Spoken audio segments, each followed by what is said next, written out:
Bueno, muy buenas tardes. Buenas tardes. Qué alegría tenerlos por aquí a todos ustedes, de forma presencial. Qué dicha. De todas formas, esta conferencia se va a grabar para que ustedes la puedan compartir también a otras personas. Va a estar en YouTube también. Y bueno, les damos la más cordial bienvenida. Este es uno de los temas que más nos motiva el corazón, el tema solidario. Es un tema que nos llena. También es un tema que a veces le saca un arquite, ¿no? Porque que a veces son temas difíciles, no nos gusta tal vez hablar de estas cosas, pero cada vez está más necesario y somos más conscientes de la importancia que tiene este tipo de temas solidarios. Entonces, y más con las características del expositor, hemos dicho 1A. No podíamos conseguir a alguien mejor a nivel nacional, internacional. Un gurú en la materia. Nuri Bedoya, pues no necesita ninguna presentación. Todos ustedes, todos nosotros la conocemos, toda su trayectoria en ISA ha sido orientada a talento humano, a todos estos tipos de temas que tienen que ver con el ser. Ella, además de todo eso, pues ha hecho estudios también en programación familiar, el PNL, programación neurolingüística, que es un estudio muy interesante, muy importante sobre estas temáticas. Entonces, de verdad que le damos las gracias a Nuri por esta conferencia, y van a seguir habiendo otras más. Todo esto enmarcado en el Comité de Bienestar, de Solidaridad, Comité de Solidaridad, de la cual Nuri es la coordinadora. Bueno, entonces a lo que vinimos, ¿no?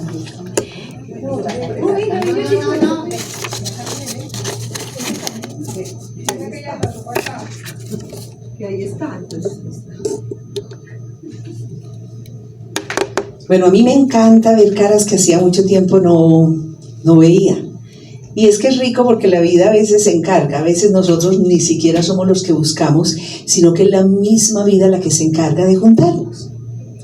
Entonces, porque coincidimos en muchas cosas, y precisamente por las cosas en las que coincidimos, es que ASOPEN, a través de su comité de solidaridad, ha identificado como unos temas de conversación que realmente son importantes para la etapa del desarrollo que nosotros estamos atravesando y que nos puede aportar mucho, porque no estamos libres ni exentos de que las cosas que le pasan a la gran mayoría de la población nos pasen a nosotros también, ¿cierto? Entonces, precisamente nosotros, de pronto estos temas que elegimos en el Comité de Solidaridad, porque una de las cosas del Comité de Solidaridad no es solamente ayudar económicamente, físicamente, porque además tampoco tenemos pues un presupuesto como para hacerlo. Pensamos que una de las grandes contribuciones al ser humano es precisamente en su parte emocional. Y por eso entonces es que estos temas, estas conversaciones, estas charlas tienen mucho que ver con ese regalo que le queremos hacer a todos los asociados, que tiene que ver con su emocionalidad, que haya promoción y prevención de la salud emocional. Entonces, nosotros somos muy dados a huirle a temas. Ciertas temáticas nos dan pánico, entramos en pánico y no queremos oír hablar de ellas. Hay muchas cosas, hay muchas situaciones, por ejemplo, hable pues usted de la muerte, hable de la muerte de la vejez, hable de la discapacidad, hable de la soledad, hable de la depresión, hable del suicidio, y decimos y corremos y decimos a la lengua, no me toque ese tema, es que no me gusta. Es que eso no es positivo, y resulta que sí es positivo, porque es que hay una diferencia muy grande con lo que es ser una persona que todo le ve maravilloso, y entonces ve que hay una nube negrísima por allá y ya oscureciendo y casi que cayendo la gota, y dice no, entonces el optimismo es macho, se desborda en optimismo y dice no, eso no va a llover, aquí no llueve porque no llueve. Es que espera y verá que es que yo soy muy optimista. El optimismo se queda en el entusiasmo. El positivo acepta la realidad. Acepta la realidad y propone para aceptar y abrazar esa realidad. No disfraza la realidad, mientras que el optimismo lo hace. Entonces, hay que afrontar con positivismo ciertas situaciones que se pueden presentar en nuestra vida. Y precisamente somos muy dados a elegir lo que nos gusta, lo que queremos, la comida, el vestido, los lugares, las personas con las que queremos juntar. Y entonces somos muy selectivos. Aquí la primera diapositiva precisamente está hablando de eso. Somos muy selectivos, pero resulta que a veces nos está fallando este micrófono. Sería bueno como de una vez antes de que empiece bien la charla. Entonces, a veces la vida nos obliga a mirar para otro lado. A mí me ha pasado, yo no sé si a ustedes, porque es que la gente dice y dice que es muy especial y a veces no le pasa cosas que a muchas personas les pasan, pero a mí me ha pasado. A mí me ha pasado que yo había elegido cosas visuales. La vida me dice, para allá, mire para allá. Y bueno, afortunadamente, la pasión por vivir me ha llevado a mirar a esas cosas como oportunidades también maravillosas. Y se ha dado así. Entonces, pues bueno, sí, cuando la vida nos obliga a mirar hacia otro lado, entonces vienen unas... No me está funcionando este tampoco. No, es que tienes que... Es allá. Sí. Tienes que dirigirlos hacia allá. Si quieres, préstame el micrófono un momentico.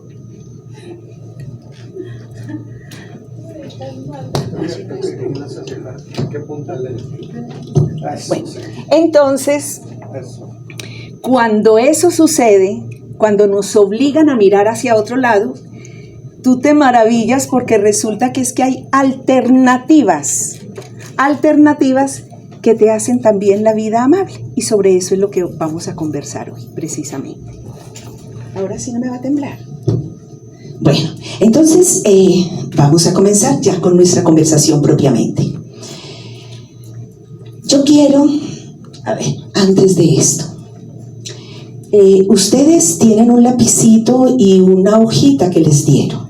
Yo los quiero invitar a que ustedes, no me puedo alejar mucho de esto, entonces, ustedes, yo los invito simplemente a que a raíz de unas preguntas que les vamos a hacer aquí en la siguiente diapositiva, ustedes las respondan. El que quiera. El que no quiera no lo hace y listo, y no pasa nada. Pero el que quiera hacer el trabajo completo, rico que lo pudiera hacer. Porque de esta charla no es solamente salir con una información, sino salir elaborando cosas, preparándonos. Y resulta que hay un ejercicio muy importante. Yo veo una lámina o una pregunta y se me queda aquí. Y puede que aquí elabore la respuesta. Pero cuando esa respuesta... Permiso. Hola, ¿cómo estás? Cuando esa respuesta yo la escribo, el paso de la mente al papel, al escribirlo, está habiendo un proceso de interiorización.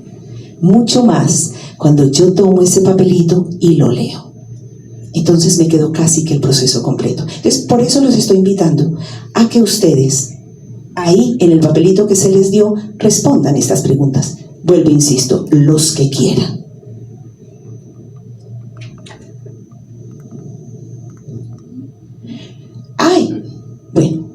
vamos a mirar, tenemos problemas. A ver, bueno, ahí, listo. Vamos a mirar estas fotos que aparecen ahí, que pueden ser familiares, para otras personas posiblemente no lo sean tanto. Para mí son muy familiares, más de la cuenta. Primero es simplemente mirar la foto. Ahora sí, podemos ir. ¿Qué impacto provoca en ti? No, todavía no. ¿Qué impacto provoca en ti estas imágenes? Estamos viendo un patio con personas adultas, mayores, jugando actividades físicas.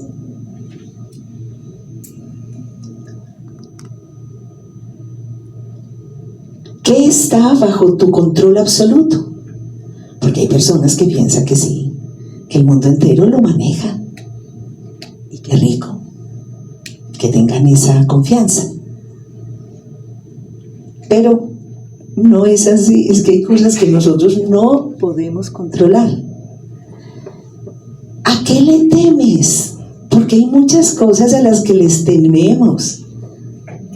Pero nos da más pánico decir que tenemos miedo, porque los sentimientos y las emociones, a la gran mayoría, nos enseñaron que eran malas o buenas.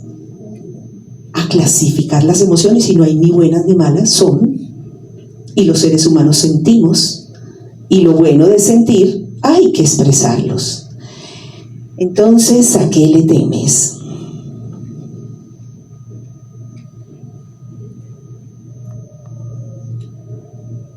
Y nada que nos da.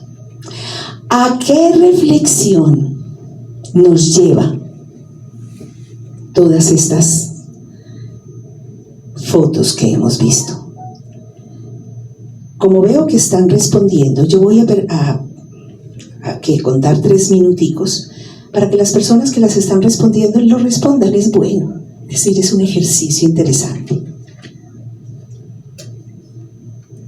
Y los dejo en silencio para que ustedes respondan esas preguntas, los que las quieran responder. O el que vaya terminando me va alzando la manito y listo, yo ya sé que aquí las contestaron. Qué alegría verte. Me place verte, claro que sí. Imagínate. Y salgo, camino mucho por allá. ¿Vos también?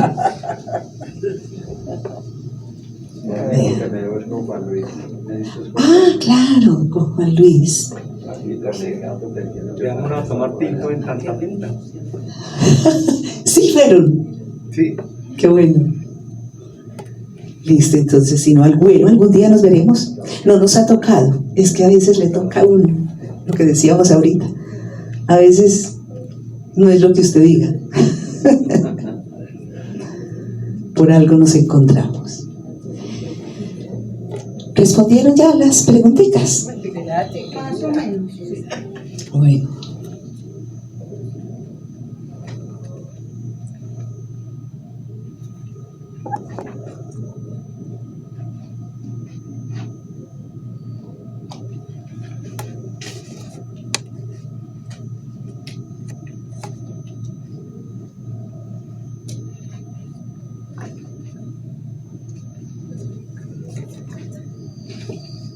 Gabriel, y si... o Lina se fue. Porque si Lina más bien pasara las diapositivas, me gustaría mejor. ¿Sabes? Porque si hay como mucha interferencia. Entonces mejor, el dedito a veces es mucho más eficaz que las cosas electrónicas. Las cosas electrónicas yo no sé por qué. Bueno, listo, le das. Pero todavía no, yo te voy diciendo como con la cabeza.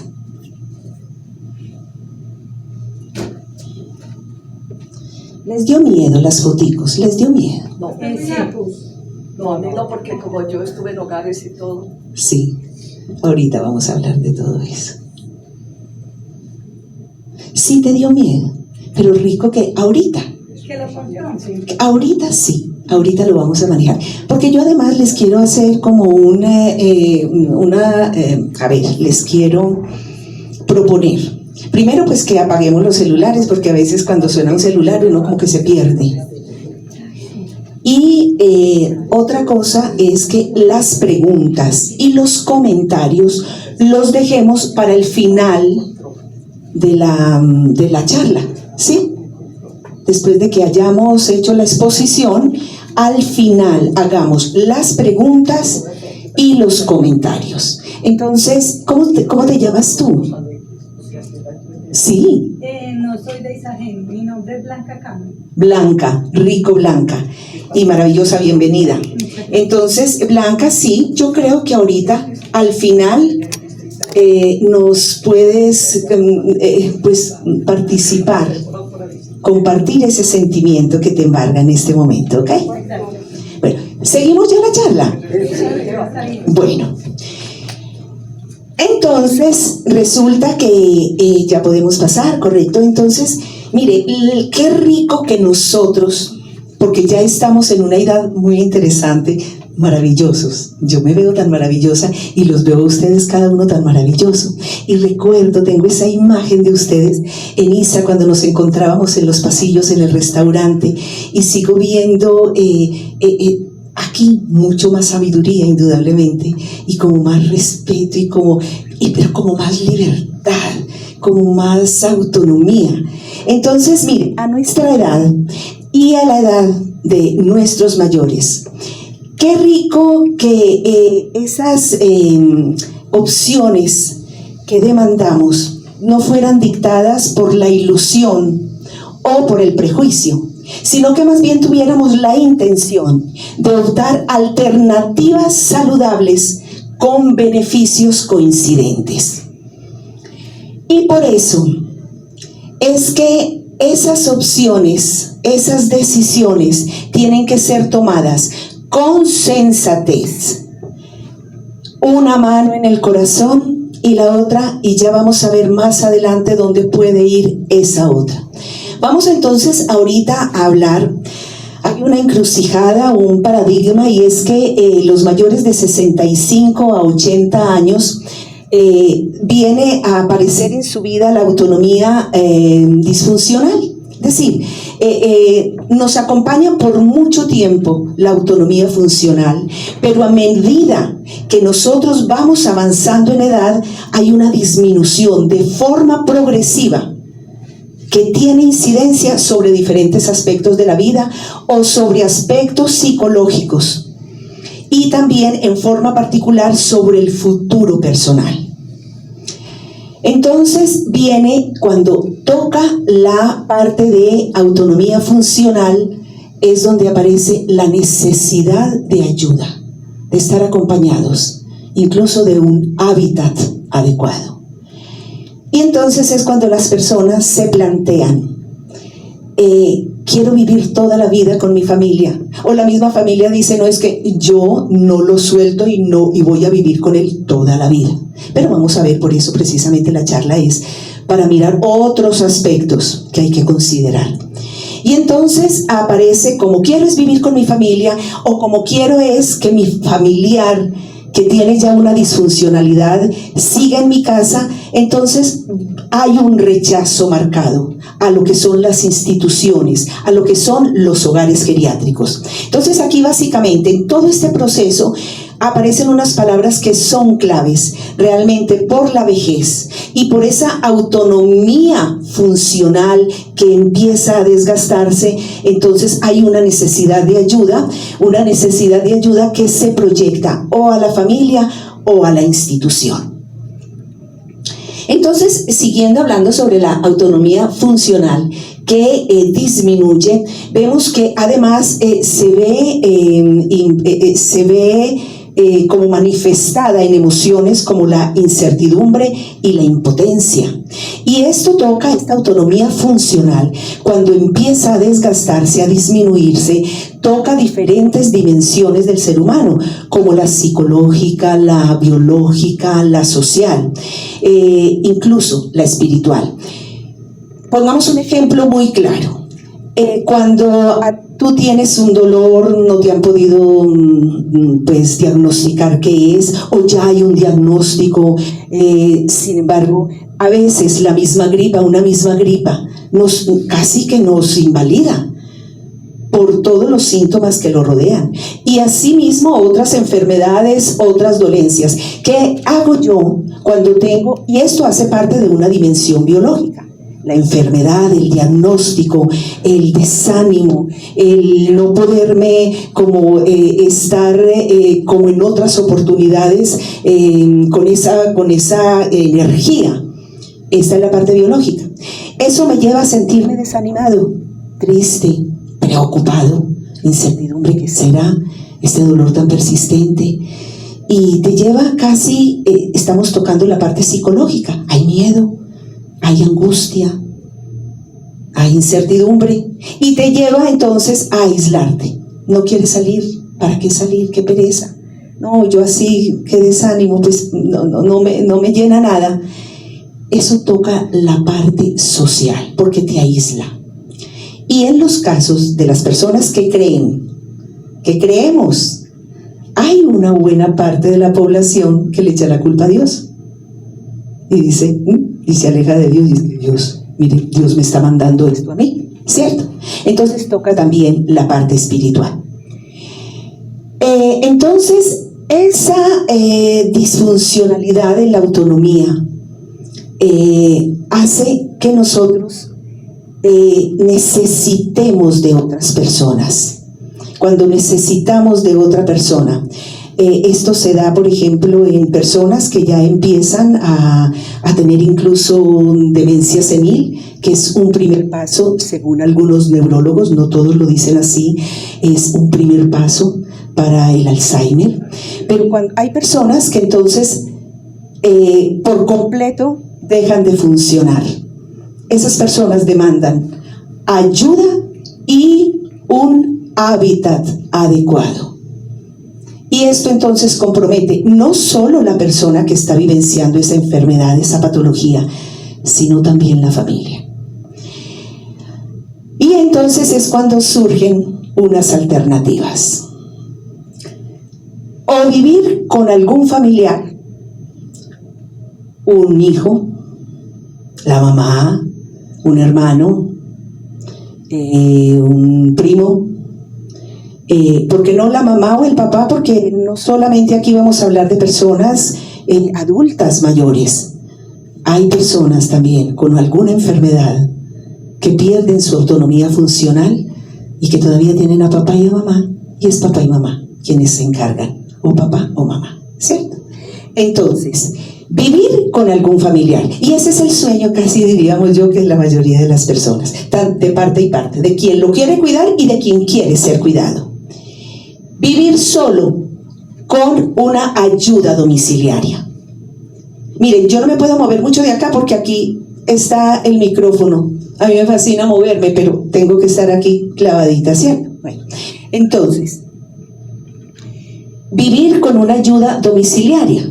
Cuando una persona definitivamente no quiere, porque hay personas que no quieren estar con su familia, o también no pueden, es que no hay quien los cuide. Entonces, una persona que esté en su casa, bien sea una enfermera, un cuidador pues formado, y hay otra alternativa que es vivir en una institución. Y hay muy buena oferta de instituciones. Ahora, al momento de llegar a pensar, solamente en este momento vamos a llegar a pensar, de pronto la tercera alternativa, vivir en una institución. Entonces hay que tener unas contemplaciones. Vamos a mirar primero unos riesgos y luego vamos a mirar qué proveen esos sitios. Frente a los riesgos hay desatención en muchos lugares de estos, hay maltrato, hay un desbalance dietario y hay un aislamiento. Yo les quiero a ustedes en este momento precisar por qué estoy dando esta charla. Hace mucho tiempo, antes de papá y mamá todavía estaban vivos, una familia muy saludable, porque fuimos una familia muy saludable. Ahí es donde yo digo, la vida nos obligó a mirar a otro lado, porque éramos saludables, sanitos.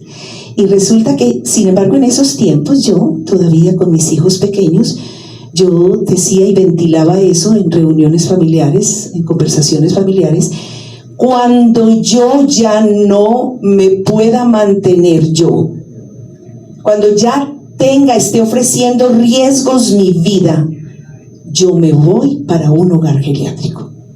Además, también mirándolo como una misión. Yo soy una apasionada de la vida, me gusta la vida. Muchas veces con los coros fui a hogares geriátricos y veía tanta soledad y tanto dolor en esas personas, pero veía cómo se alegraban cuando íbamos a cantarles.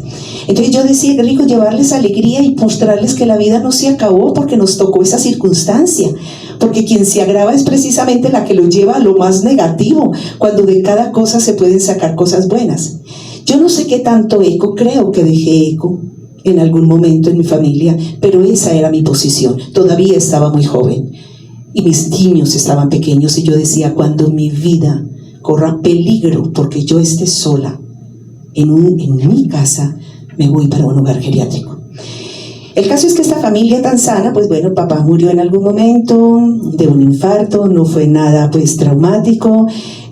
Mamá duró hasta los 95 años, una mujer muy longeva, pero padeció 8 años de Alzheimer. Y mi hermana Irma, que la tengo aquí pues entre los invitados, entre ustedes, mi hermana Irma siempre cuidó de ellos, siempre se quedó con ellos.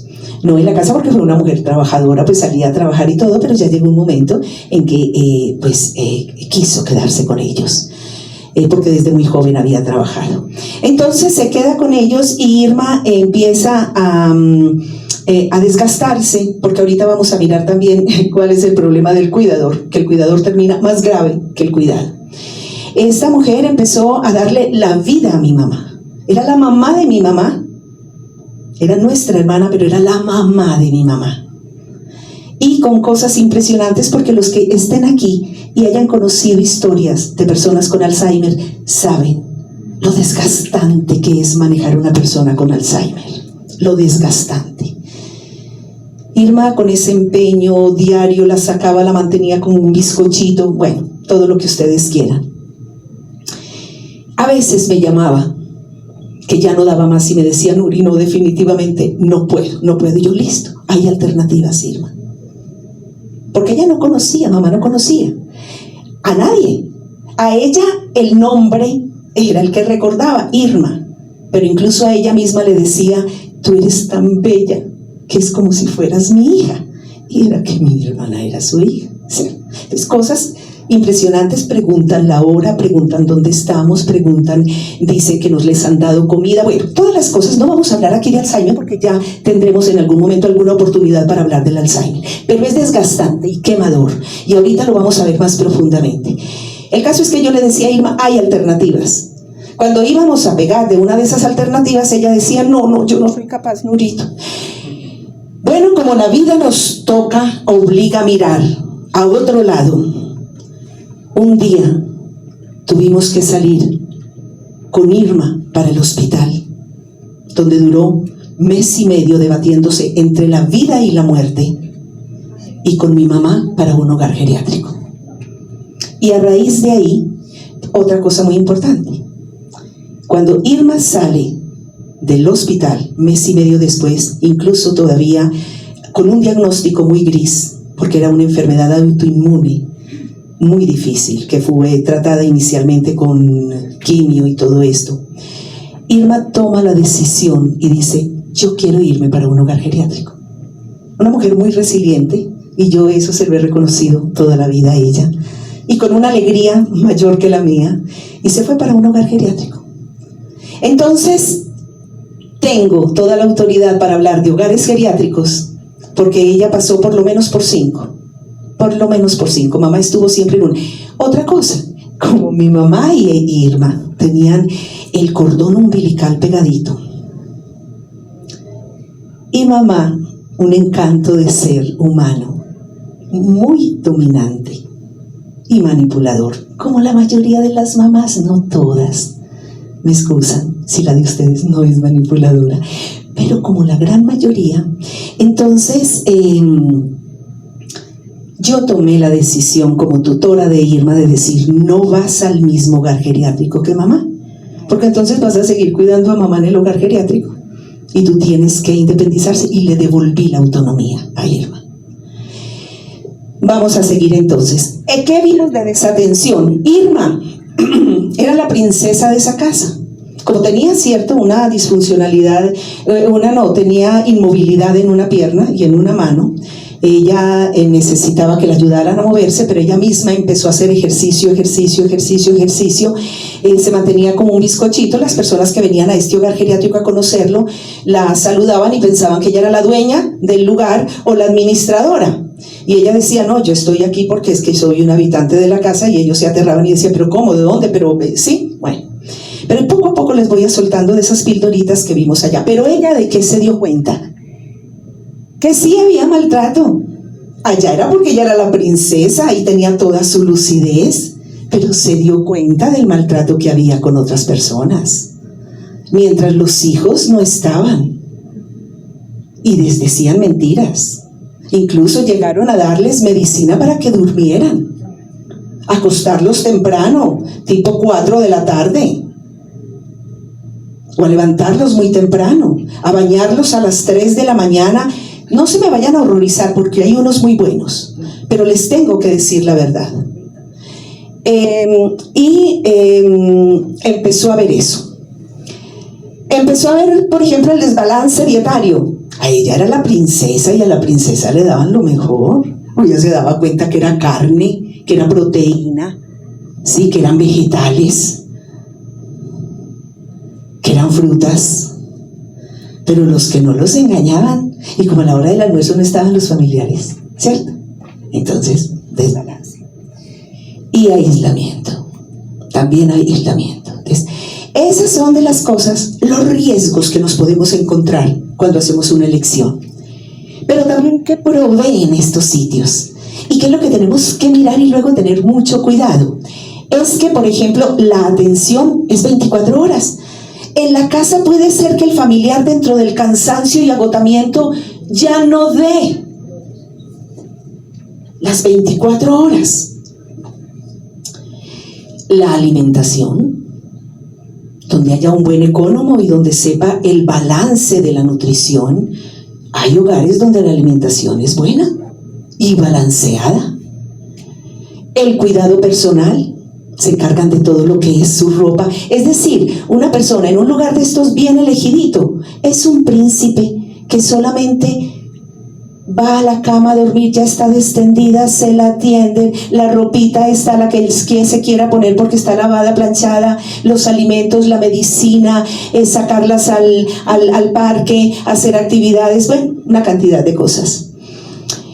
La socialización, ay, eso es muy rico allá. Hay personas muy ricas, hay personas, sí, que guardan todavía de su historia personal, quizá ese miedo a acercarse a los demás, entonces son un poquito solitarios, pero viene una persona, por ejemplo, como era Irma, y me di cuenta que llegaba a una de las personas más tímidas y conformaba unos combos maravillosos de alegría, les llegó a leer la Biblia, a contarles la Biblia, algunos que no lo sabían, una cantidad de cosas.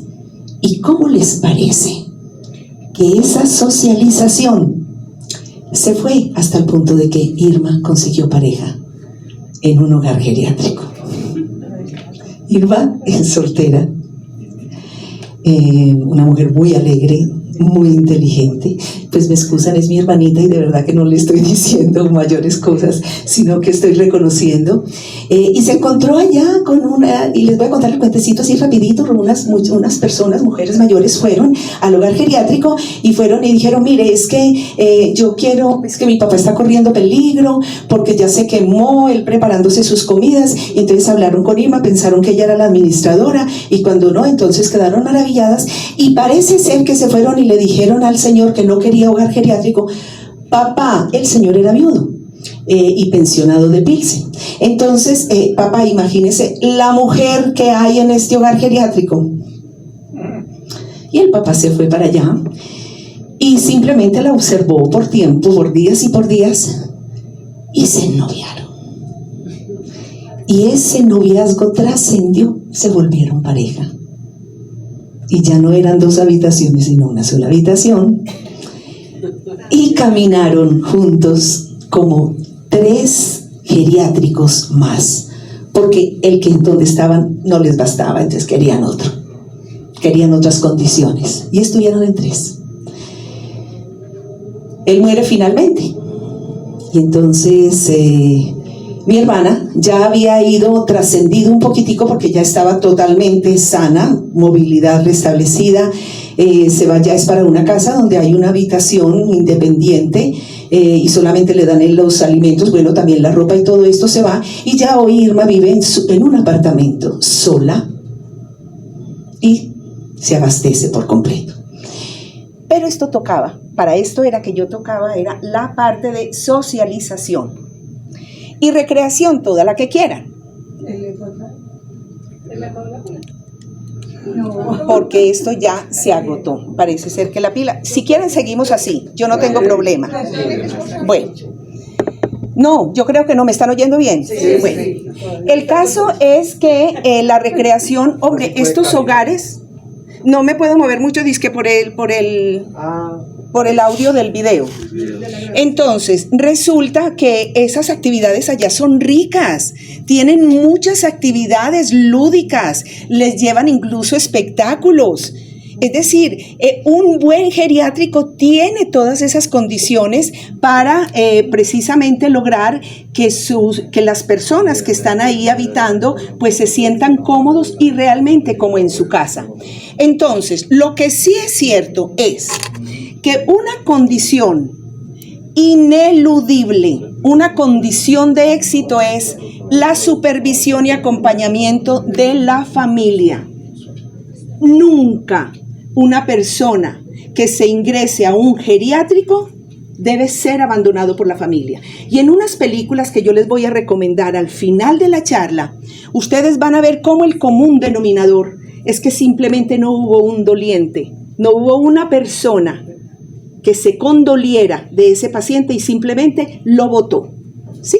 Vamos a continuar. Entonces, ahorita decíamos,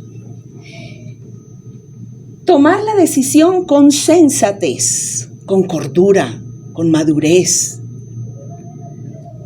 Una mano en el corazón, pues porque es que duele. Ahorita hablábamos de las emociones. Es que hay culpa, hay dolor, hay miedo, hay rabia, hay vergüenza. Es con la mano en el corazón. Todo el amor para enfocarlo y proyectarlo a que hayan soluciones claras. Y la otra, pues bueno, la otra en muchas partes. En la cabeza, pues la razón. Es que yo tengo que analizar. Y no solamente la situación de ese ser querido que está sufriendo, sino la mía. Y yo aquí toco una cosa que para muchas personas puede ser un egoísmo terrible. Es que primero es el enfermo. No, señor, primero usted. Y si usted se enferma, entonces, ¿qué le pasa al enfermo? Por lo menos usted está lúcido en este momento y puede pensar dónde lo lleva o qué hace con él. Pero es que es primero la persona. Incluso en las formaciones como de primeros auxilios, en la Cruz Roja se forma para que piense primero en usted, segundo en usted, tercero en usted. Cuarto, en un equipo que tiene que manejar de instrumentos o de lo que sea. Y quinto, el paciente. O sea, primero es usted. Entonces, hay que analizar a sangre fría qué le conviene a esa persona, pero qué me conviene a mí también. Y también en el bolsillo, porque tome usted la decisión que tome, vale, eso cuesta. Entonces, aquí, en esta parte de ocúpese de usted también, solo a ti te pertenece ese equipaje con el que vienes, que ese equipaje te lo formó no la genética, la historia, los mandatos parentales, lo que viviste. Y así, y ese equipaje es el que traes. Y ese equipaje contiene necesidades para resolver. Tu sueño es lo más importante. Podrás amar y ayudar en la medida en que tú lo alcances. Si yo estoy bien, los demás también lo estarán. Entonces aquí voy a hablar un poquitico del cuidador, ¿cierto? ¿Por qué es tan importante que la persona piense en sí mismo y en su vida personal? Hay algo que se llama el síndrome del cuidador quemado.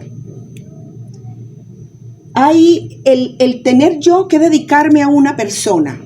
Eso va a demandar, produce un cambio radical en mi vida, en la vida de esa persona que está cuidando a otra. Y ese cambio radical está en su forma y calidad de vida. ¿Por qué? Porque hay una mayor demanda de responsabilidad. Porque son las 24 horas, sí señores. A veces algunos duermen unas cuantas horitas, pero a veces demanda 24 horas de ayuda, de atención. Entonces estas personas son ahí. Ahorita también podemos hablar un poquito de cómo la familia debe ayudar, aunque este tema no es del síndrome del cuidador. O sea, este tema no es del cuidador. Aquí no vamos a hablar del cuidador. Pero sí es necesario tocarlo así medio tangencialmente para que ustedes vean por qué la importancia a veces de elegir un geriátrico. Las tareas monótonas y repetitivas, sensación de falta de control, agotando las reservas psicofísicas de la persona. Nosotros llegábamos a veces en los últimos días, cuando llegábamos antes de ingresarlas a mamá al geriátrico y a mi hermana al hospital, nos mirábamos y veíamos que Irma no daba ya, es que no daba, que a ella la recogimos con cucharita, ¿sí? Y indudablemente hay una menor formación en lo que son los cuidados y la misma enfermedad. No es una enfermera, no es un médico.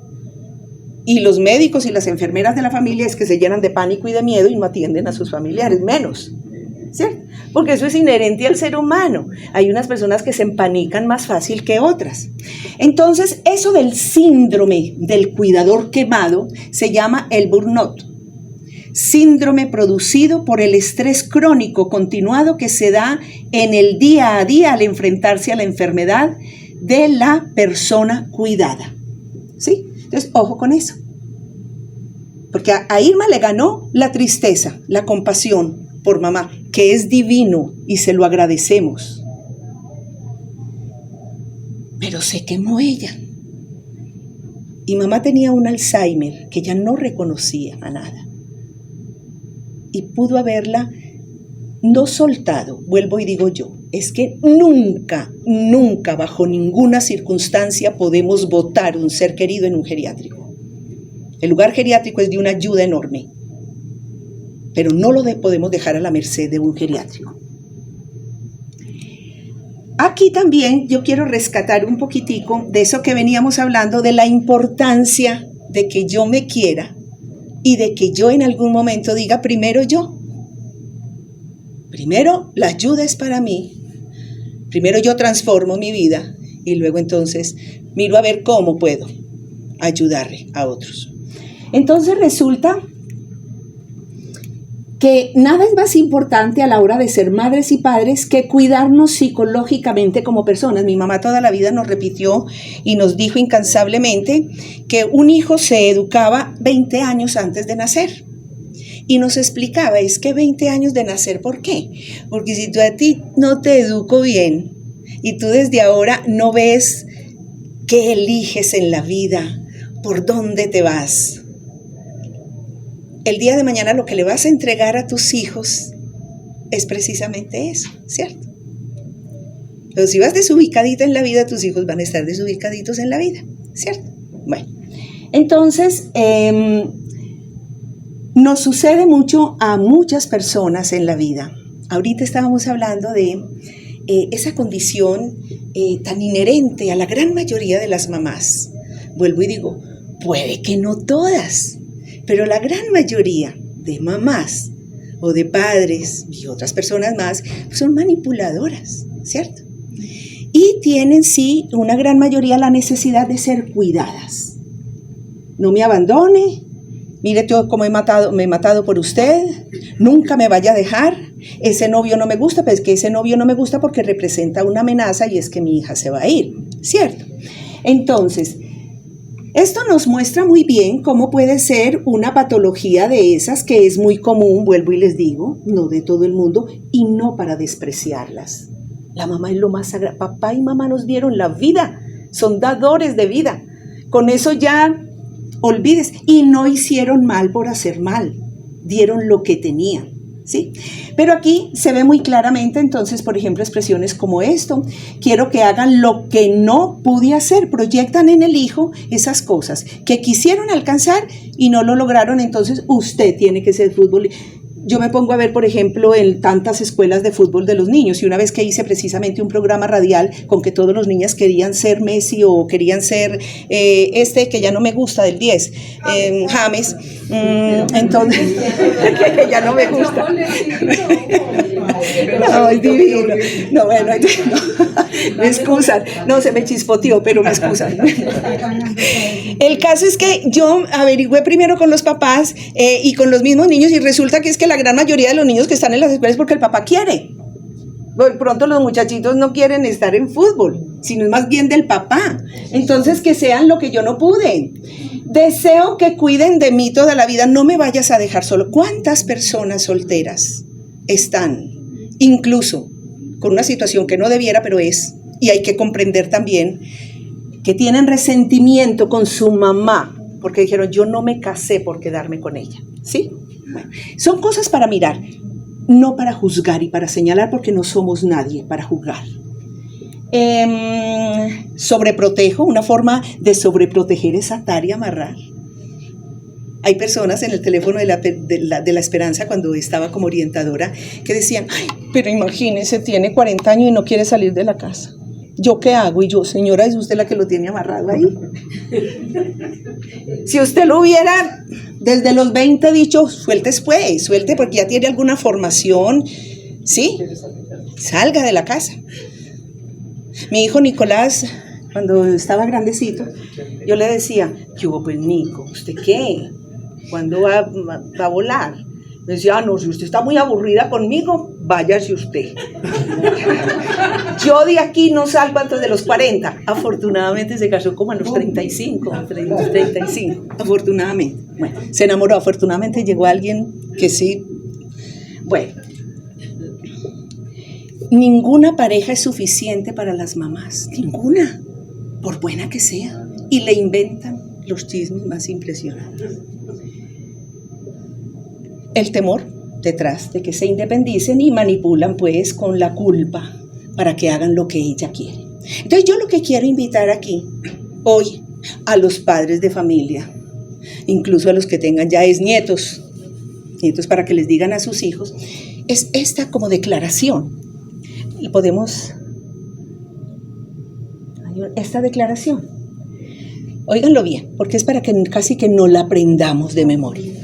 Querido hijo, no pondré sobre ti mandatos heredados, frustraciones personales ni cargas que no te pertenecen, que fueron, son y serán solo mías. Detrás de una persona que no se lleva a un geriátrico hay un mandato de una mamá o de un papá que dijo, no me abandones nunca. Y detrás subyace, quémate tú, pero a mí no me abandones nunca. Adelantemos. Entonces, ¿cuándo institucionalizar? ¿Cuándo pensar en un geriátrico? Yo toda la vida he dicho, el geriátrico no es el ideal, no lo es. es una alternativa que te puede facilitar la vida. Y eso sí que te pone una condición: no abandones. Hay que estar ahí, presente, permanentemente con el hogar geriátrico, mirando muchas cosas, y ahorita vamos a llegar a ese punto. Entonces, se institucionaliza cuando la necesidad del cuidado de las enfermedades sobrepasa la capacidad del cuidador, sobre todo si son muy complejas. Si usted no sabe cómo realmente manejar esta persona, lo que está demandando esta persona, se le vuelve un nudo, ya está empezando su proceso de quemarse. Entonces es el momento de pensar en una institucionalización. Cuando las personas mayores tienen dificultades importantes de alimentación o de movilidad, donde es necesario el cuidado constante de un familiar y con algunas especificaciones casi médicas. Es en la onda en que venimos desde el primero. Cuando desde la necesidad de cuidado, el grupo familiar no puede brindar asistencia porque las actividades y ocupaciones que tiene no lo permiten. Como estamos hablando aquí, así, destapados por completo, ¿qué pasaba con Irma? Yo trabajaba todo el tiempo, hacía disque caridad para otros lados. Mi hermana mayor le tiene miedo al sufrimiento, entonces huyó. Ella más bien huía y aparecía de vez en cuando, pero huía. Y había que comprender también esa situación. Y aunque yo estaba muy ocupada, sí destiné situaciones y momentos para acompañar a Irma. Había un día que les dedicaba a ellas y nos íbamos para los centros comerciales, aunque era desgastante salir con mamá porque mamá todo el día estaba queriendo llegar donde su papá y su mamá, ¿sí? O llegar donde sus hijas que lo necesitaban. Ella era una mujer con compromisos, con un hogar, con unas obligaciones familiares. Ella tenía que volver. Entonces era hasta cierto punto un poquito angustiante salir con ella porque ella estaba presionando que nos devolviéramos, ¿cierto? Entonces, por lo menos yo estaba algunos días de mi tiempo los dediqué a las dos y las acompañé a los dos. Pero Irma casi que estaba entonces sola. Entonces, las familias deben organizarse para que realmente sí se haga un buen acompañamiento al cuidador hasta que se tome la decisión de una institucionalización. Cuando los pacientes necesitan una supervisión continua, por ejemplo, aquellos que tienen demencia, pues con ellas tienen problemas de memoria y comportamiento que usualmente demandan supervisión, pues pueden poner en riesgo al adulto que la padece o a otras personas o incluso la vivienda donde se encuentra. En el teléfono de La Esperanza yo atendí una llamada de una mujer desesperada porque estaba en una condición de pobreza impresionante, y todo a raíz de que su mamá, que sufría Alzheimer, había incendiado la casa. Y no es mentira, ¿sí? Y cosas como esas, muchas más. Incluso intoxicaciones, ¿sí? Y ellas mismas, tragarse cuchillas, ¿sí? Bueno, en los casos de Alzheimer hay otras condiciones. Cuando debido al nivel intenso de cuidado que requiere la persona se genera una sobrecarga para el grupo familiar a nivel social, económico, emocional, que puede repercutir en un desgaste progresivo en estas áreas a mediano plazo, convertirse en un problema para el cuidado del paciente. Hay situaciones muy complejas que incluso se gasta más dinero en la casa que en un hogar geriátrico, por muchas situaciones. Entonces, en todas estas situaciones, en estas 5 situaciones, es cuando tenemos que pensar en tomar la decisión de optar por un geriátrico.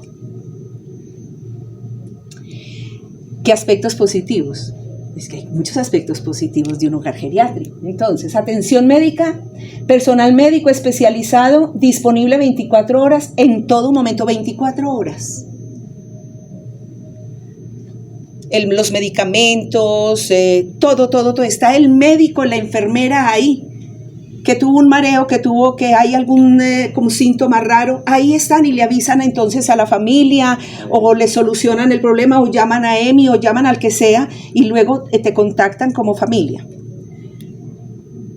El cuidado de higiene personal, los bañan, algunos los bañan, los que tienen pues mayor autonomía funcional, pues ellos mismos se bañan, pero también bajo la supervisión de ellos, el manejo de pañales, la lencería pues con higiene y oportuna, promoción del envejecimiento activo y saludable, o sea, lo que hablábamos ahorita de la parte lúdica, ¿sí?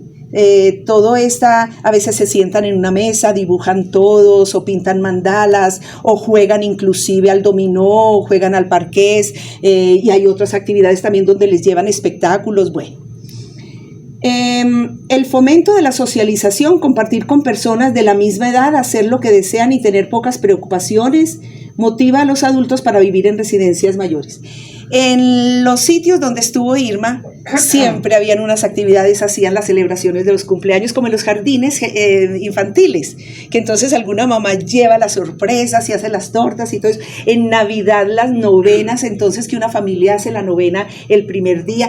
Se pasan momentos espectaculares, genial. Las comodidades de las residencias para adultos se acercan al concepto de resort. En Colombia ya existen iniciativas basadas en esta propuesta donde acuden adultos solos o en pareja dispuestos a vivir sin preocupaciones. Ahorita vamos a ver más detalladamente cuáles son las ofertas que el medio hace.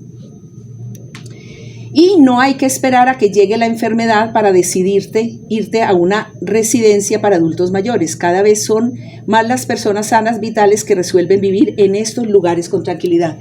Vuelvo y les recuerdo, estando mis hijos pequeños, yo empecé a ventilar que cuando ya mi vida corriera un riesgo, yo me iba para un hogar geriátrico. O sea que hoy un buen punto es para que nosotros los que estamos aquí no veamos esa idea muy descabellada. Porque es que desde ahora yo me puedo preparar a decir, yo voy a ser feliz. Porque es que además yo espero que ustedes me entiendan. Yo no necesito la gente para ser feliz. La felicidad está en mí, el amor está en mí. Porque si basamos nuestra felicidad en los que están alrededor, es posible que no se logre. ¿Sí? Entonces más bien, yo soy feliz y de lo mío reparto un poquito. Y el que quiera coger, coja. Y vengamos y seamos felices todos, ¿cierto? Hacemos. Aspectos a considerar. Ahora sí, entonces, yo ya digo, voy a elegir un hogar para vivir. Y si esto me lo acerco así, ¿qué? Así, también. Bueno, listo. Entonces, la ubicación y el clima. Usted lo que tiene que mirar es que cuando usted vaya a visitar a su paciente, esté cercano, esté en un sitio no muy lejos, porque acuérdense, ¿cuál es la consigna? No abandonar, nunca, bajo ninguna condición abandonar, jamás. Entonces, hay que ver que quede cerca, que el transporte sea efectivo. Me pueden llamar también y decir, estamos en una situación complicada. Recomendaciones médicas en cuanto al clima, instalaciones adecuadas, también la persona. Es decir, usted tiene que mirar también incluso que la casa no tenga condiciones, por ejemplo, de humedad o algo así, porque eso puede complicar al paciente, ¿cierto? Entonces, recorrido por los lugares para verificar instalaciones con las adecuaciones necesarias para el cuidado del adulto mayor y, aunque parezca obvio, de las condiciones de aseo. Generalmente estas instituciones que supervisan esto van a las cocinas y a veces hacen unas limpiezas bárbaras y los amenazan que los van a cerrar, porque tienen que estar en óptimas condiciones de higiene. Permisos de funcionamiento vigente, ojo con esta parte, porque si no tienen permiso para funcionar, y conocimos uno, en todo el recorrido de Irma, conocimos uno, que no tenía los permisos. Primero por corrupción, que se los habían dado, luego siguen de garaje en garaje, no tanto de garaje porque albergan por ahí 20 personas, pero de casa en casa, escondiéndose y apareciendo una casita con la fachadita de una casita de familia, pero mentiras que ahí adentro hay personas que necesitan ayuda y quién sabe en qué condiciones. Entonces esto hay que exigirlo, como hay que exigir que el personal sea competente. Y aquí entonces la ley es la 1315 de 2009, ¿cierto? El Ministerio de Protección Social vigila este tipo de instituciones y hay que denunciar. Aspectos a considerar. Servicios complementarios. Tal vez requieras apoyo en actividades como consecución de medicinas, acompañamiento a citas médicas, exámenes u otros compromisos, así que pregunta si tienen estos servicios complementarios. Unos los tienen todos, otros no los tienen todos. Pero, por ejemplo, el ofrecer, el aplicar la medicina lo hacen, llaman a EMI si se necesita, a veces las acompañan a citas médicas cuando la familia por alguna razón no puede. Bueno, ojo con esto, personal adecuado, el personal técnico y científico encargado del cuidado de personas mayores debe estar acreditado para tal fin, así como el afiliado al sistema de seguridad social, lo cual evidencia la seriedad y profesionalismo de la situación.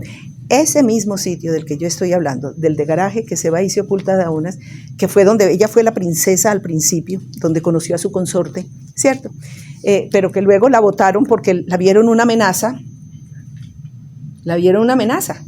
y como ella tampoco se traga todo, entonces la vieron como una amenaza y entonces le hicieron el bullying y la echaron.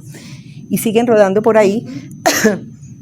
Parece ser que ella, la persona, de pronto, con una patología bien grave, pero sí tiene su título de psicóloga. Pero sus hijos que le ayudaban, ella decía que eran gerontólogos, pero nunca vimos los diplomas por ninguna parte, ¿cierto? Lo mismo, el enfermero es enfermero. Y como cosa curiosa, en todos los lugares donde estuvo Irma, la gran mayoría de enfermeros eran venezolanos, que venían de Venezuela, con su título, y gente maravillosa, encantadora, distinta a los venezolanos que nos quieren mostrar en muchas partes. Bueno, y número de adultos internos.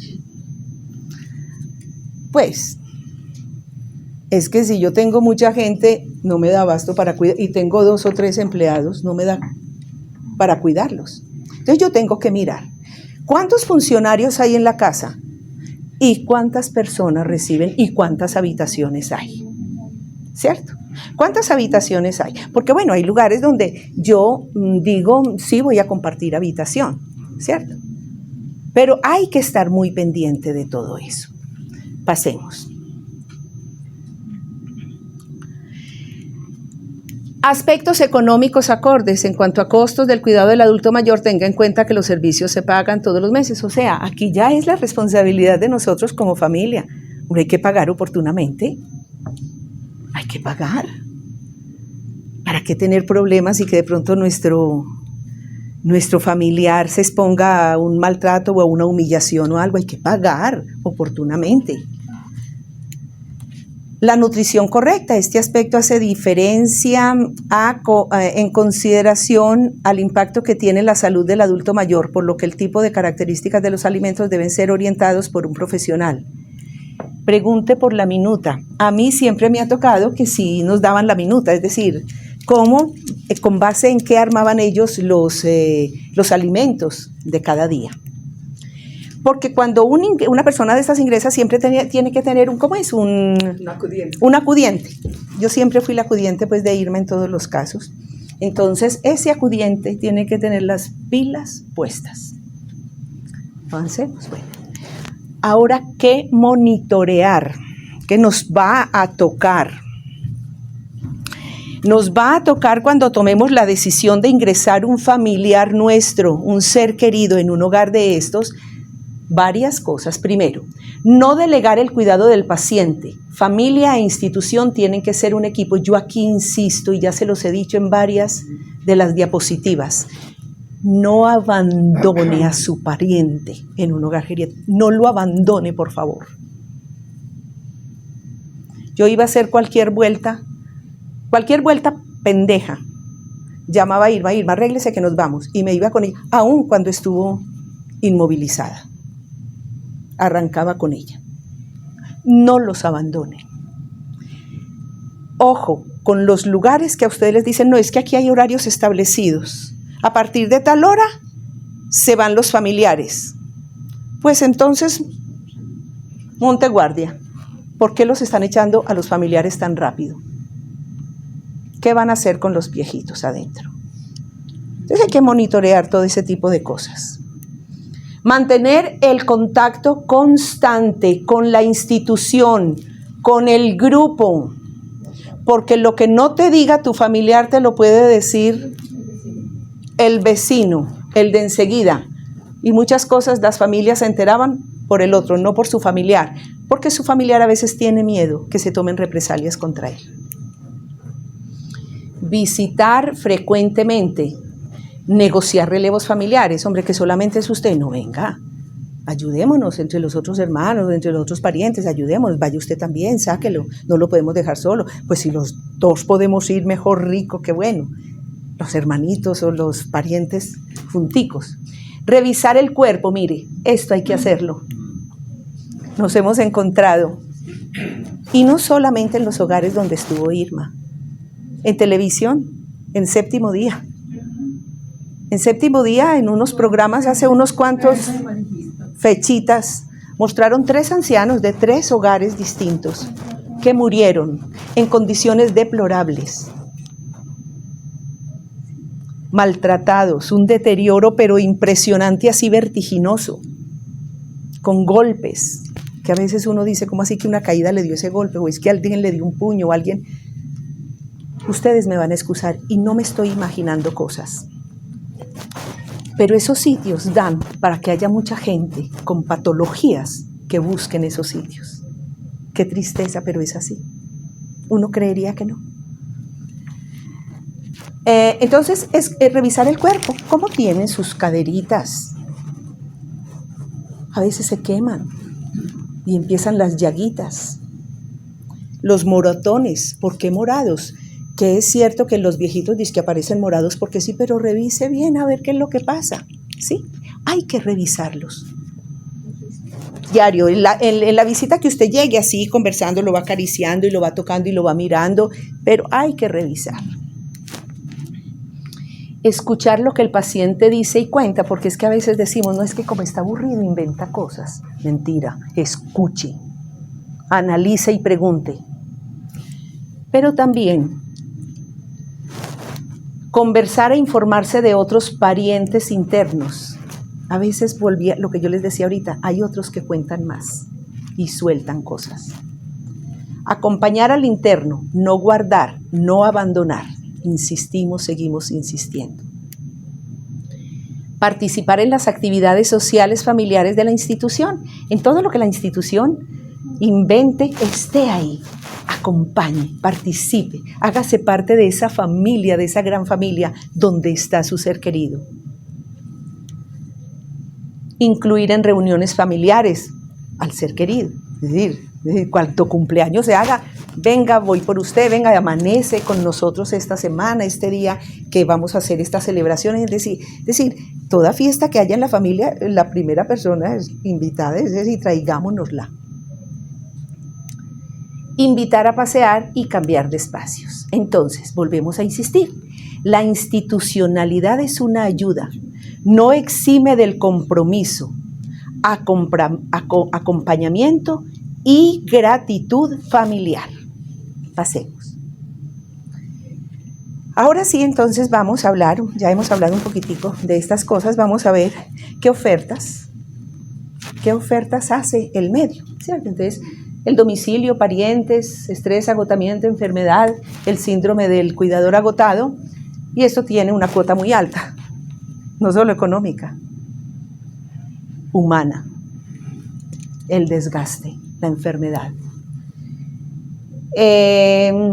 Domicilio, pero con un enfermero profesional, que es el que está como un médico, un enfermero, que hace todas las funciones de administrar la medicina, todo eso, Y en este momento, pues con el salario mínimo, pues estamos más o menos en este valor, con gastos adicionales de seguridad social, de profesional, incluso de servicios que se pueden prestar por días. Hay residencias públicas gubernamentales. Yo conocí una muy buena, pues yo conocí cuando mi abuelo estuvo en un hogar geriátrico por allá por San Juan Arriba. No, por San Juan Arriba. En San Juan con Girardot. Por eso, junto al barrio Las Palmas. No, San Juan en el centro, por el Huevo. San Juan barrio Las Palmas. Sí, que era el asilo para mi abuelo, y era un hombre feliz, y murió feliz allá y bien tenidito. Yo vivía al frente, Sí. yo iba a visitar los viejitos los domingos. Nosotros tuvimos a mi abuelo allá, mi abuelo murió allá y fue un hombre feliz y nunca lo vimos quejarse, feliz. Era alegre, íbamos los domingos y lo visitábamos y era espectacular. Conocí la de allí donde estuvo Pablo Escobar, en Envigado, la cárcel de alta seguridad, la catedral. Allí hay una institución, estuve ahí, y si ustedes vieran, estos viejitos son divinos, con una alegría, irradian una alegría. Ah, sí, lo convirtieron en un hogar, no pagan nada, es gubernamental. Todos los recogiditos por ahí, y son felices, y ustedes vieran qué hermosura la gente que uno ve allá. Bueno, residencias privadas, un hogar geriátrico especializado, lo que hablábamos, donde estuvo Irma, entre varios, y oscilan entre 1.500.000 mensuales hasta 5 millones. Que hay unos y hasta más. Hay uno en Envigado, por ejemplo, donde dependiendo cuál sea su habitación dotada de todo, y puede llegar hasta los 5 millones, ¿cierto? Pero hay lugares de 1.500.000 donde incluso usted puede tener una habitación independiente, más pequeña, pero puede recibir, pues sentirse cómodo. El hábitat adulto mayor son residencias con servicios integrales, 5 millones. Yo no sé si ustedes conocieron, claro que conocieron. Ya está allá.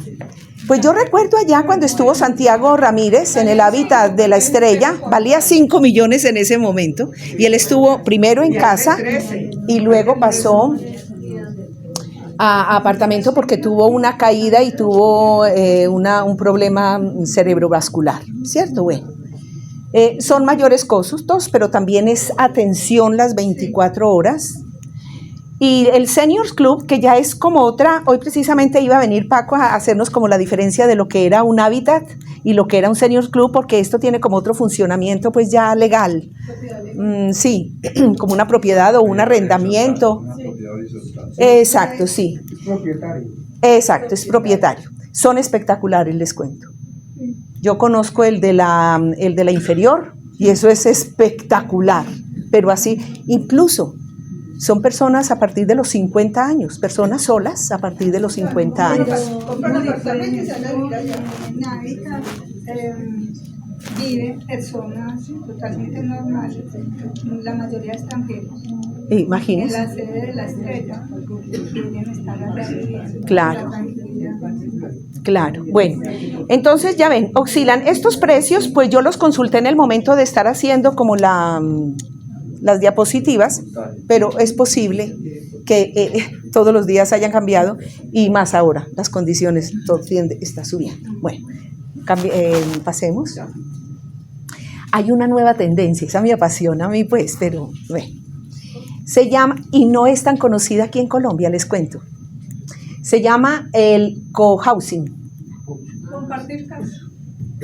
Compartir casa. Pero esto es mucho en el exterior. Por ejemplo, en España ya manda la parada.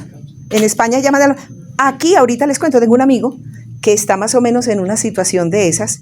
Y resulta que somos personas que tenemos algunas afinidades y decimos, pues vámonos a vivir a una casa. Y allí vamos a tener nuestra habitación, nuestra independencia, pero incluso podemos formar como un núcleo familiar, incluso a ver quién cocina hoy o quién cocina este fin de semana, quién hace la limpieza de la casa, a quién distribuirse tareas, ¿sí? Distribuirse tareas y en esa medida entonces funcionan y muy rico. Eso sí, ¿cuál es la condición que exige? que disfruten de autonomía funcional. Porque nadie va a cargar con nadie. ¿Cierto? Bueno, pasemos. Entonces ahora lo que les decía casi que al principio. Tengo la certeza que entre hogar geriátrico y una alta participación de la familia es posible empoderar y promover la autonomía de estos internos y darles todo el respaldo que necesitan. Hágale caso a su intuición, que seguramente ayudará a tomar la mejor decisión para el nuevo hogar de su ser querido o amado adulto mayor. No es lo ideal, es una buena alternativa para beneficio de todos.